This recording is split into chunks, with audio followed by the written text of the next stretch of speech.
be here with you. Who needs to plan a hug when that comes naturally? Exactly. Welcome to the Creative Hearth Circle, and I am Gail Butters Cohen. I'm Nanette Saylor, and we are happy to be together again today. It's been a little while. Yes, it's been a while. We've been creating on our own, working hard to plan some new events and new workshops for you. And today we are going to be focusing on the theme of motherhood, of nurturing, we talk about Mother Nature. Being a mother in the traditional sense is not necessary because we've all at some point nurtured or mothered someone, been mothered by somebody, and been given sustenance in some way by others. And the important thing that we do here is providing sustenance and nurturing to our friends out there in terms of creativity. And this opportunity to be expressive, right? To be expressive and to share the gift of our nurturing, I guess, is really what that's our doing. key word, I think, today. We always seem to find a word, and I definitely think that might be it for today. I think so. I think nurturing is really, that's what mothers do. And mother figures do, right? I think the nice thing is, now that I'm thinking about it, is when I create, when I create personally, I feel that I'm giving myself sustenance and nurturing, and I'm providing myself a sense of solace and comfort because I'm recognizing and being very attentive to what is trying to be expressed from myself. So some people express themselves in terms of crying, by crying, or yelling, or dancing, or whatever it is. I definitely do it by way of creativity. How does that show up for you? Yeah, it shows up that way for me too. And sometimes it's movement, sometimes it's writing, sometimes it's creating with fabric and other things like that, and sometimes it's painting or sketching or drawing or coloring or doodling.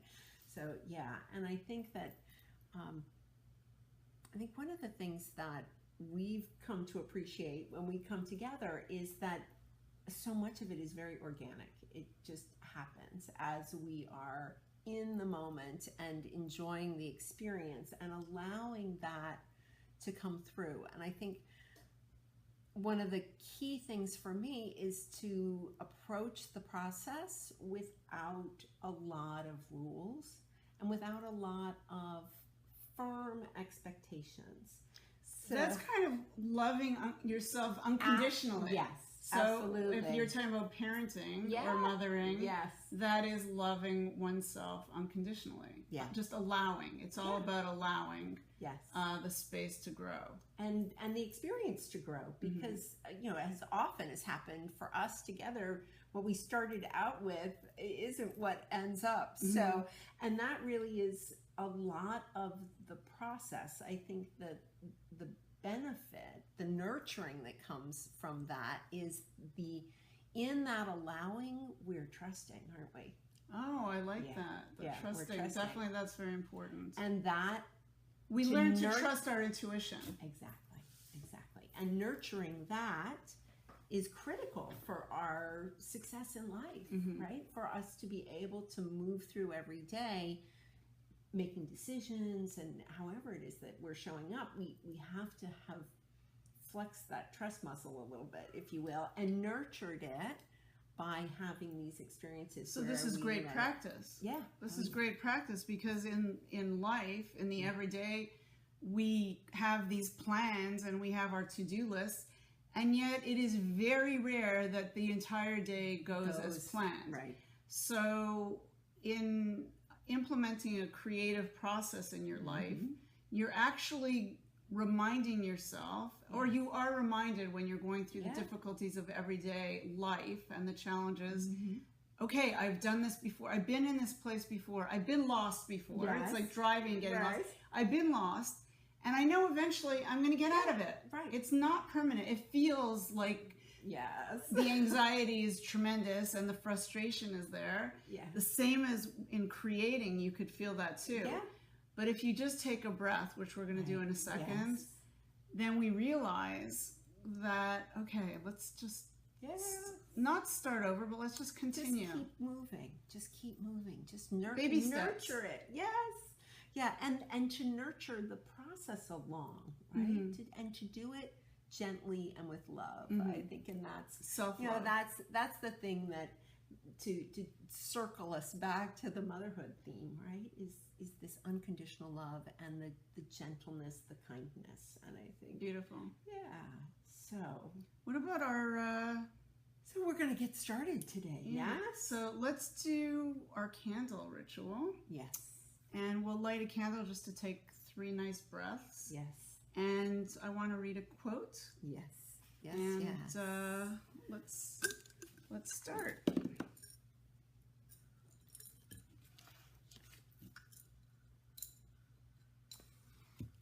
See, plans don't always work out because my match just broke in quarters. We have 3 wicks, 1 for the past, 1 for the present, and 1 for the future. There we go. I might lose my finger. Don't burn your finger.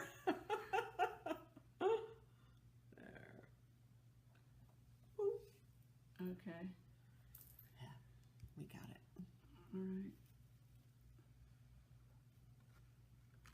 Candles just provide such a great space. And, you know, sometimes it feels to me like rituals are silly. You know, I just have that experience every once in a while to say, you know, what's the point? Right? And the point is that we're setting the space. We're setting this experience, and it is another anchor of this idea of nurturing. So we encourage everyone, when you get started with this project, set a little ritual for yourself. It doesn't have to be a candle. It could be music. Anything else. Music. It could be stretching. Yes. Just moving your body in a different way than you have during the day. Yeah. So here we are, and Gail's going to read our lovely quote today. Okay. As aunts, sisters, friends, teachers, mothers, as women, we are called to connect. We are called to love. And if mother equals love, then by the transitive property, our call to love means that we are all mothers. And that is by Christine Hibbert, PsyD. Thank you, Christine, for that. Yes. So tell us what we're going to be doing today. So what we are going to be doing today is making either, it could be a Mother's Day card or a Mother's Day piece of art. And we're calling it Mother's Day only because this weekend, it's not this weekend, it's next weekend is Mother's Day, and we just thought of the theme in terms of nurturing. So this could be a gift to yourself, a gift to somebody else. In the past, we did, I think it might have been 1 or 2 videos ago, we did type of a really abstract landscape. It was just really adding color on a whim wherever you wanted, just instinctively. And we made little cards that way. We taped the outside with painter's tape.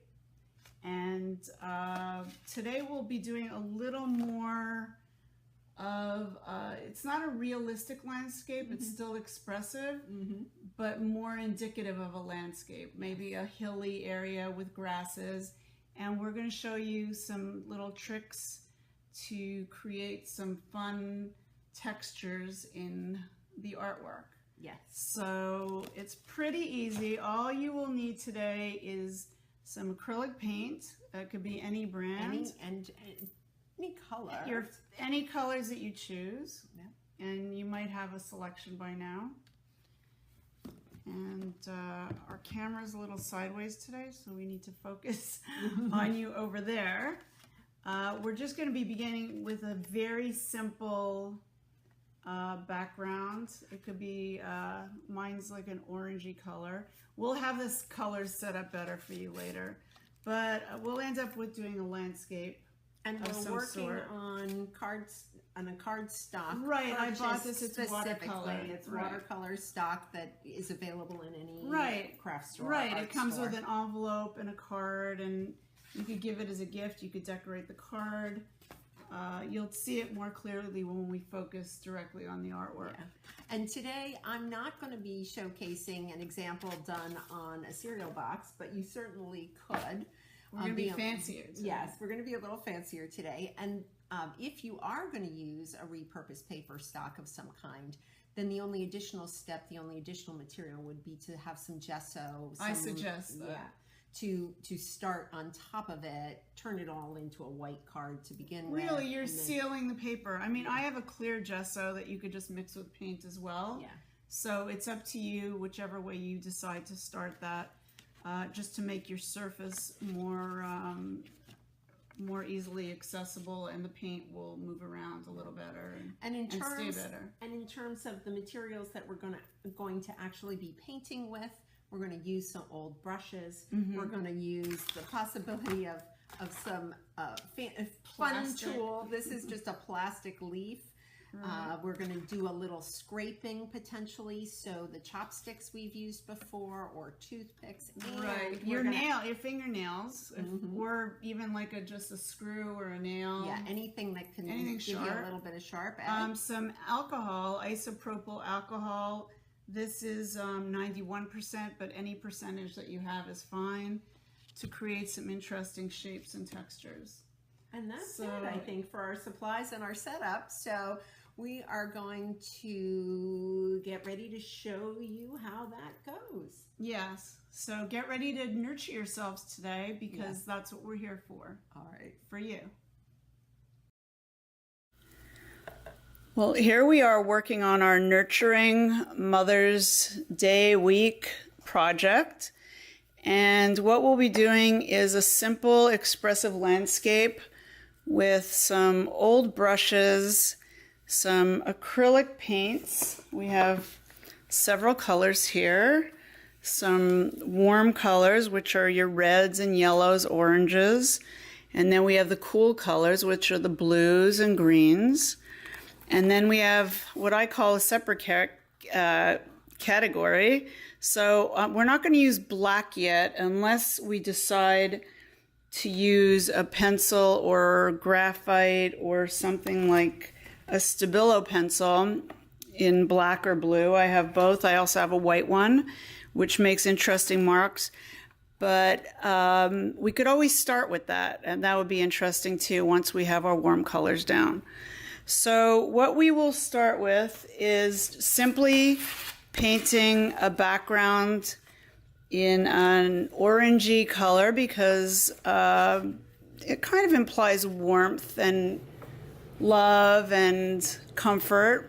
So let's just start that way, and we'll start from scratch. What I have here is I've taped off a card. It's just simple cardstock. It opens up into a card that you could use as a gift card, or you could frame it afterwards. So here I have one that's almost done. It looks complicated, but it's not. All I did was simply put paint down with no plan at all, and I started to see something that looked like water, which you may see in yours. You may see mountains, but it's just starting really abstractly, and whatever happens afterwards happens. So no plan intended, and no pun intended. But we will start with our cards today. Or you could just do it on simple cardstock or a cereal box, for that matter. Anything that you could paint on is fine. So here I am with my white background taped off, and I'll start off by just grabbing some of the orange paint and the yellow paint and a little bit of red and putting it on very loosely. No idea where it's going. I might even add a little white. And if it's not going my way because I'm using such a scratchy old brush, I'll use a newish brush and just rub that in. Not in any, I'm not scrubbing it like I'm painting a fence. I'm just back and forth, back and forth, back and forth. Simple movements just to cover the page. Very easy. There is no right or wrong. Do not forget that. If you want, you're welcome to use the back of your brush or your fingernail to scrape in and make designs. I don't know if you could see that, but I'm just kind of just pulling it through, and you see the background somewhat when I do that, if you have enough paint on. So the second step will be, once this is dry, I have one that doesn't have tape on it, and what we will do is, maybe I might decide that I want a little more orange in the background or yellow, so I'll just add some of that. Maybe a little white. And just make the background whiter. And that's starting to look a little bit like sky to me. So I think what I'm going to do is grab another brush, a clean brush. Well, I know how to do this, so I'm going to actually attempt to do it with the same brush. But know that if you mix your warm colors and your cool colors, you could end up with muddy colors, which is fine as well. But if you want to keep them clean, then probably just start off with a brush with the blues and yellows mixed together, or some type of green. And here I'm picturing kind of a hillside, and I'm just scratching that in, and maybe on this side as well. And we'll have the sky in the background over here. So I might even decide to finger paint, which is what I like to do the best, and just do an idea of a grassy area. I don't have to cover everything. Leave some of the orange peeking through. And I could add a little bit of water to it, because this is all water-based, to have it move around more. And in a minute, if I add enough water, I'm going to show you what we could do with our alcohol today. And no, this isn't sip and paint, so try not to drink this isopropyl alcohol, which is right here. I'm going to add a little more yellow. And I have no plan. I'm literally just throwing the paint on. I'm going to add a little bit of water to this with my finger just to make it a little watery, and I'll show you why. Because when we add the alcohol, and I'm just going to take a bottle of alcohol and maybe cover the top a little bit and just allow a couple of drops to fall. Oh, I allowed too many drops to fall. We might get something interesting. Sometimes I just squirt it on with my finger and wait for something to happen, and nothing happens if it's too, sometimes nothing happens if it's too wet. So I'll just dab it a little bit and maybe try it again and see what happens. Maybe I'll get something else that's interesting. And it might not be wet enough, so I might try again later. I'm not getting any interesting marks right now, so I probably had the paint either too thick or too wet. And again, I'm going to continue to make a grassy concept just by pulling the back of my brush or a skewer through it, whatever you have on hand. I even have this plastic from artificial flowers, and sometimes I just take and I dip it in my paint, and I'll just go like that with it, and you get some really interesting marks that you could never ever plan otherwise, and it's really cool. I love that. So at this point I think I would let this dry and have a second one going. Don't just wait for one, always have a second one. I love the reds and yellows that are coming through here. Nanette, can you see that? Yes. They're so pretty, they're so much fun. And at some point what we're gonna decide is, I may make the background lighter, but I'm gonna wait for it to dry and see. And we're gonna talk about one other thing, which is an art concept. I believe it's called the golden section. And if you divide any painting into a tic-tac-toe, and you look where the lines intersect, we're looking for a focal point. So something in the painting that stands out. And the way to do that is, if I go and I add 3 flowers, let's say, or flowerish designs, I mean, I could have more than that. I could add something here and whatever. The brightest spot on there, or the spot where there's the most contrast, is where your eye is going to go. If I put it in one of those sections, I just choose one, either this one or this one or this one or this one, the eye apparently goes there. And I believe you could add more than one, but for our purposes today, just adding one would be fine. So if I took a little bit of white paint now and put it right over here in this golden section, when you're looking at this entire piece, you probably will focus on that. So I think what I'd also like to do on this piece is maybe dip it. I know Nanette is dying to get her hands in this too, so she'll have her chance now in a second to show you her piece that she's working on. And I'm going to add a little more white here, and it's actually pulling some of the old paint through. This is more fun than I thought.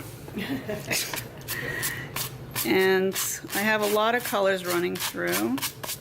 And try to stick to, 3 or 4 basic colors and then add just little sections of another color. I have also a fluorescent paint here, which I might put in.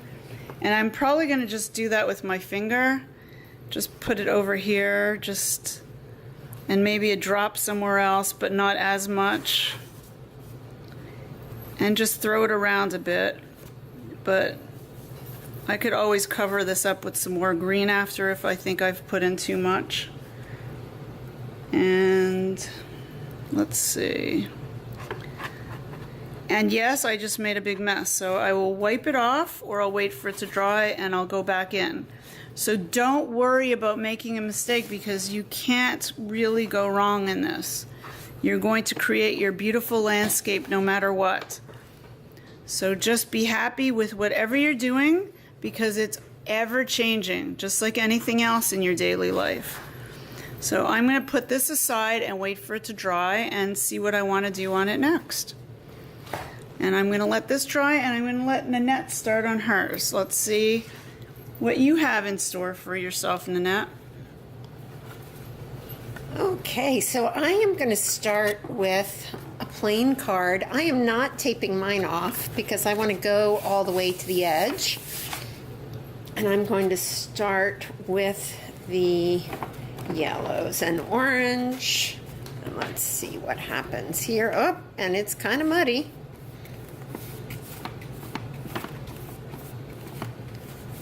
Going to be interesting. Perfect. It is because there's a little bit of green coming through, but actually, it's kind of interesting that you could not have planned that. Right now, and it's okay. So to keep the light here.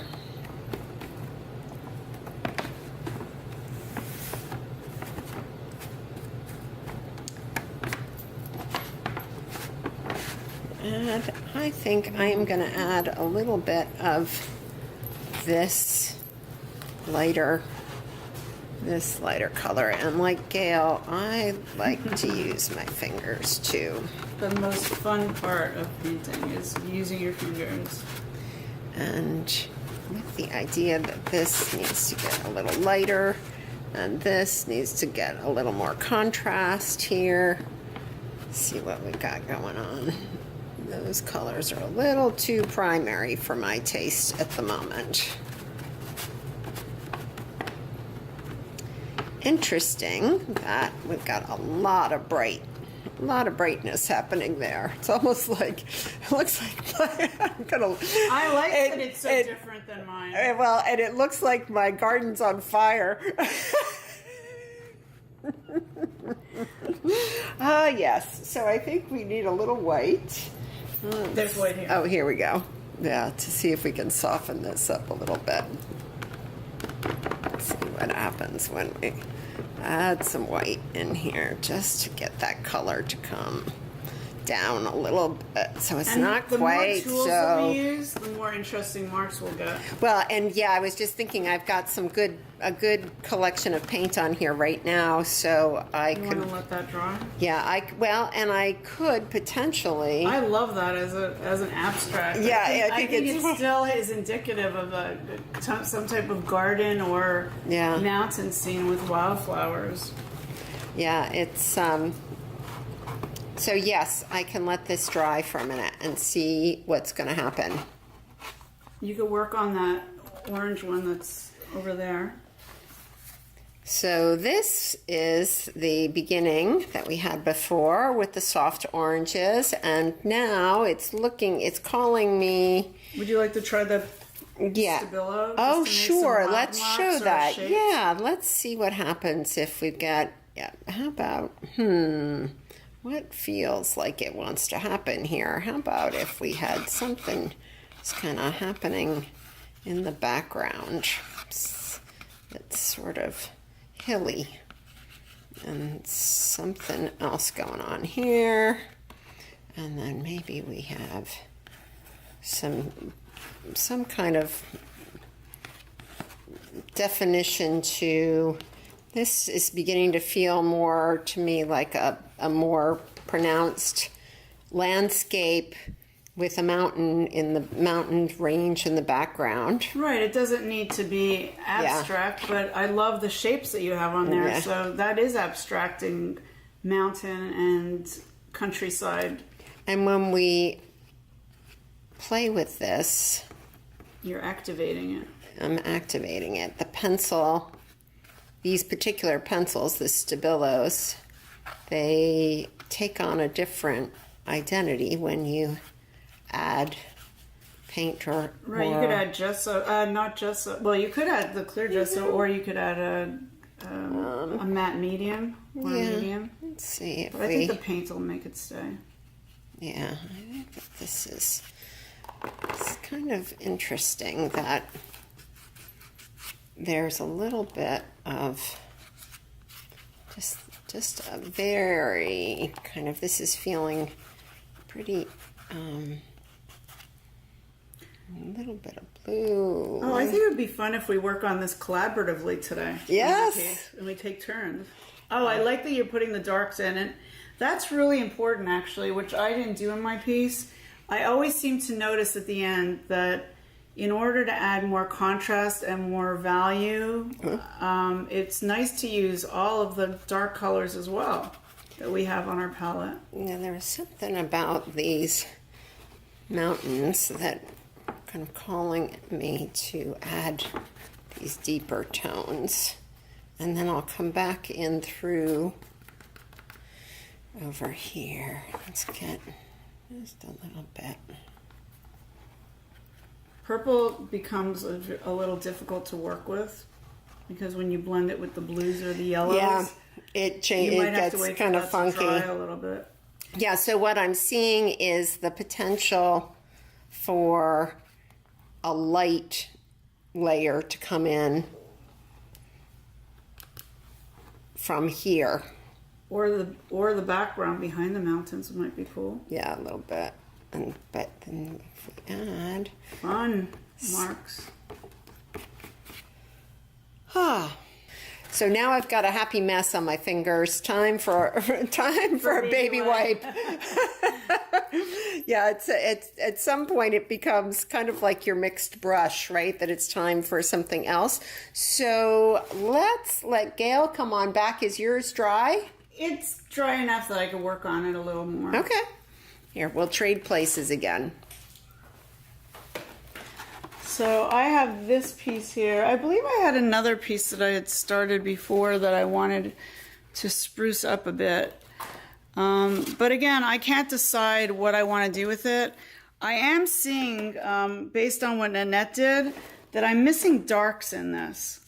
So I'm going to add a little bit of dark and then go on to another painting. And sometimes what I do is I added a little bit to my edges. I'll add a little bit of paint to my edges.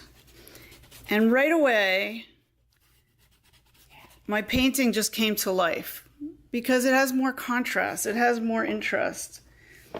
So I'll put a little bit, I'm not going to put it everywhere, but I'm going to just mush it up, add a little bit of water to it if it's not moving around enough. Again, we can't go wrong because once this dries, you have absolute freedom to add anything that you want to it. I found this beautiful blue yesterday and I'm dying to use it somehow. I'm not sure how yet, but I'm going to try it in different places. And if it doesn't work right away, it doesn't work right away. But I'm going to keep playing with it until I get something that I like. And that could take a week.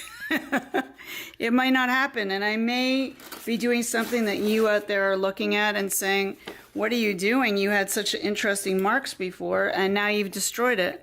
But there's so much I could still do. I could add line in here. I could scrape through it. And I think it still looks a little dark to me, so I might just wipe it off and add some light tones again. And that's what happens if you're mixing a lot of paint at once and working too quickly. You may have to begin, not again, because all the marks that you have down there in the beginning are perfect and they will show through even if it's just minor and just a little bit. But when you look in a field, think about it. Nothing's uniform. There's all kinds of movement. There's all kinds of things happening. So right now I'm using my finger and I'm going to use the back of a paintbrush. So some of the lines are thicker and some of the lines are thinner, but there's movement in it. There's always something happening. And now I'll use the brush itself to add some color.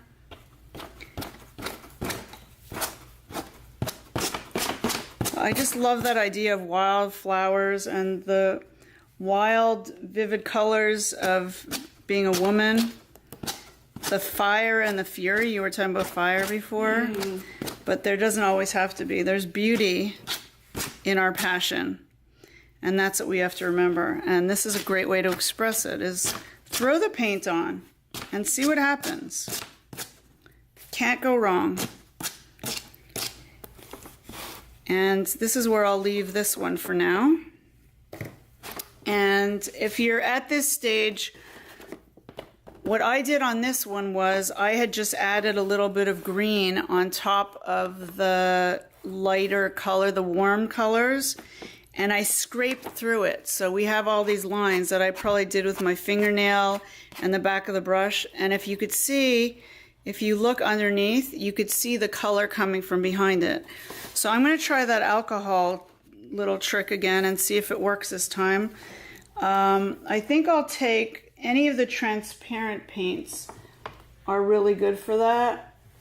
And I might even use this quinacridone color, even though it's a little thick, and I forgot about that. Let me dip it in water and see what I get. And it might change the whole painting, but I'm going to put water on it. And then I think it's wet enough that I could do this now. I'm going to try the little alcohol trick again. There I go. So I'm getting kind of like little flowery shapes in it. Some of them will stay and some of them won't, if you could see that what's happening there. And maybe it's too wet now, but instantly I get some more texture and more interest. So you could have begun this with a collage or just putting texture underneath, but there's other ways to add texture and interest. I didn't know this is good for my bad hand, is flicking. It might be one of the exercises that they haven't suggested yet. So that's where I'm going to leave this now, and maybe just add a few more lines through it. And you could always rub some of this off with your baby wipe or paper towel. You get some other interesting textures. And I'm going to wait for this to dry. And next Nanette will come in with her piece.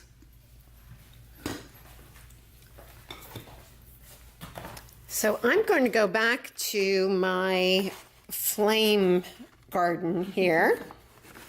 And I was intrigued watching Gail add water to hers a little bit. And I think that I would like to do a little bit of that and see if I can get some of the edges to soften up a little bit. And I don't know, I don't know if... Did you want to use the alcohol? That's what I'm thinking. So you might have to add a little more of a transparent paint. And the way you could see if they're transparent, very often the bottles will have this on it. And it'll show you how much of that black line that you could see will indicate how transparent it is. Okay. So you didn't really want the red, right? No. This one's a little thick. How about that? Is that orange too bright? Yeah, let's try a little. Is the yellow? It should be pretty transparent. Yeah. Okay, and so you just water it down.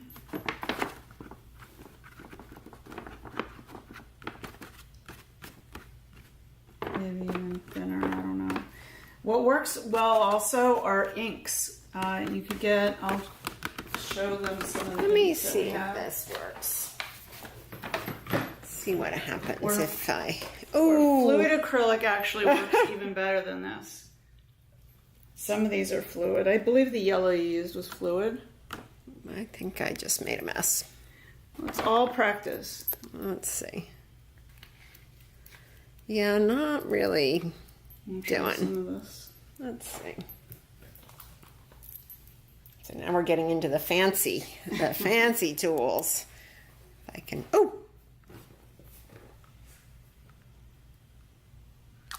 let's see what happens with those. Oh, the drips are great too. The drips are interesting. Not really what I was going for, but let's see what happens. I can go in multiple directions.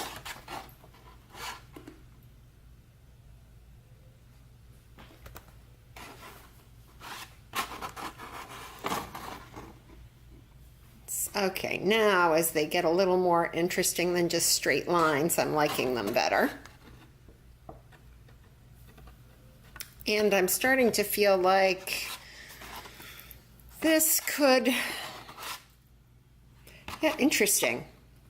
Interesting. If you have the warm colors on there, you might be missing some of the cool colors. Well, I was just thinking a blue or a green needs... If you feel like you're getting stuck, see what's already there or see what's already working. Either add more or add something that you really haven't even tried yet. Let's see if this... What will happen if I try to thin that out a little bit? Let's see if some blue and some green.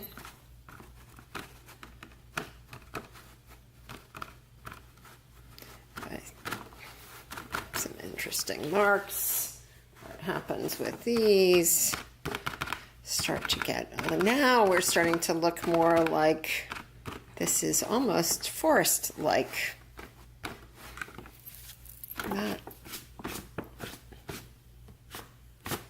There we go. That's better. And then if I remember Gail's, I just need a little attachment to something.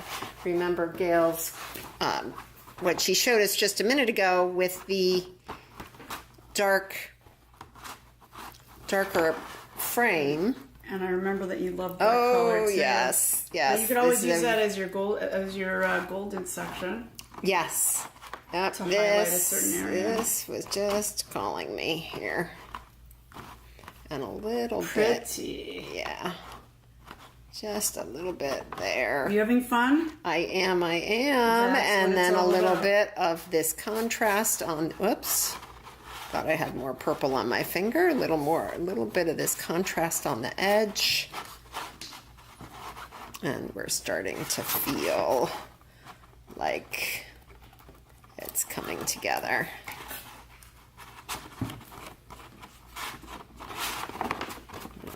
I need a little liquid on my finger.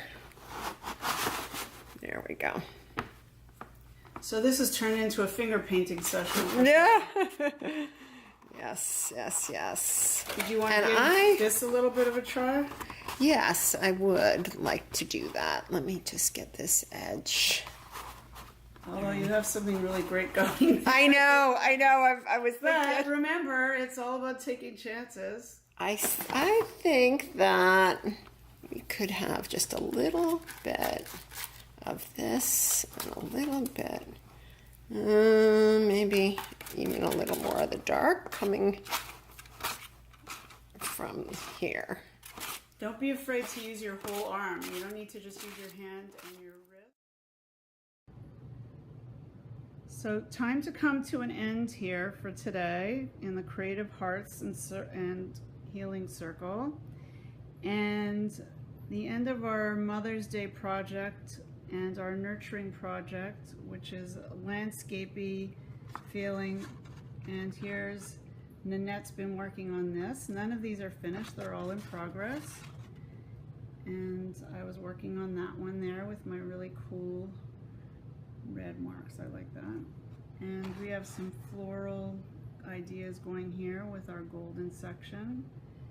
The beginning of something over here with some interesting marks with the alcohol ink and the alcohol and the fluid acrylic.